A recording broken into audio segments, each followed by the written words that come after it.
pretty much back with another one. I'm going to be going over exactly what trade was taken late yesterday. Didn't record it, should have. And you guys are going to understand exactly how you could have done the same and what the execution points were, so that for future reference, and while you look at the chart, you can actually be on the lookout for such things. In essence, the way we trade is we notice higher time frame biases and use those higher time frame biases to extrapolate lower time frame trends shifting to changing and mapping out those higher time frame biases. So we're bearish on the higher time frames. How do we know that? Quite simply, you guys can pretty much see this chart that I'm looking at right now. You can clearly tell that we're bullish up into here. What happens? We break structure and then we retrace back again. At which point you can quite simply just wait for OTE and wait for low time frame executions to actually get into that trade. Time-based execution also, you don't want to just trade randomly because the trades don't set up without the right amount of liquidity within the market. So session opens are usually a good time to look out for these. And in essence, what happens here is quite simple. We notice that we broke structure like marked out here, right? And then we also notice that there's a London session tends to pump, Asian session dumped. So expecting a New York continuation dump. That's pretty much what happened here. So in essence, how could you have actually executed onto all of this, right? So what do we notice here? I'll just scale back up in time frames 1 second for you guys to actually understand the narrative.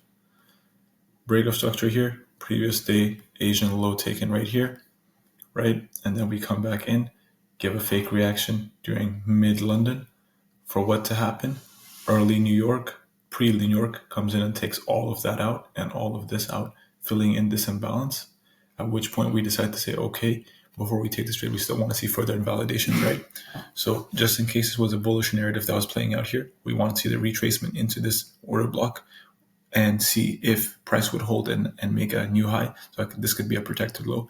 Wasn't the case. What price comes in does is what? Reacts off of it, entices further buyers right into New York open, right? So I know that people are spamming the buy button here thinking that, oh, GJ's been bulling for a while, it's going to continue to bull. Look at this, it reacted, it broke structure. Now we got the order block. Let's keep on going higher. Not the case though. This was the extreme of this reaction. We get into the extreme, and what happens? At which point, for me, I knew that we were going to flip was the fact that the lack of breaking structure here pretty much gave me the confluence that I need to know. Because on the 15-minute, you'll notice that we didn't even break 15-minute structure with that candle. You see this candle? 15-minute structure did not even break. It was just nothing but a liquidity sweep. At which point I actually considered this right here that looked like a bearish candle, actually a bullish candle that actually broke 15-minute structure. So if you had a 15-minute internal break of structure, which I marked out here for you guys, 1 second. Yep.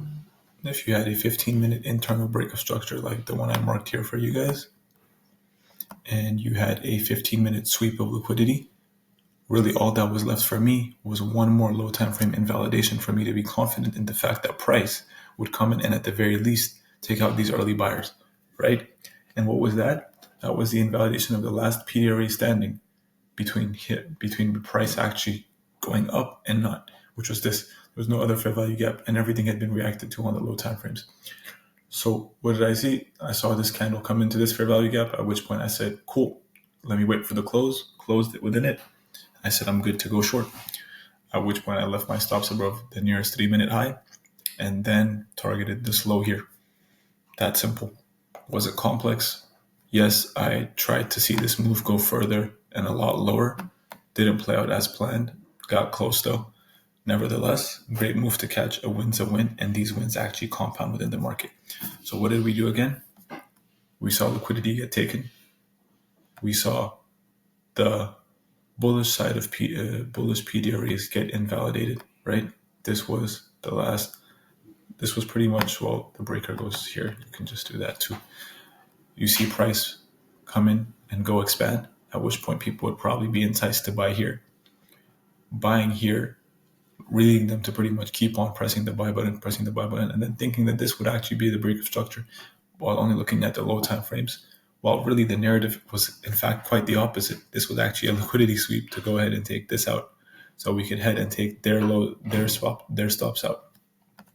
Now this can get very confusing, and I can understand that. So you really have to keep your narratives in check. Once you have that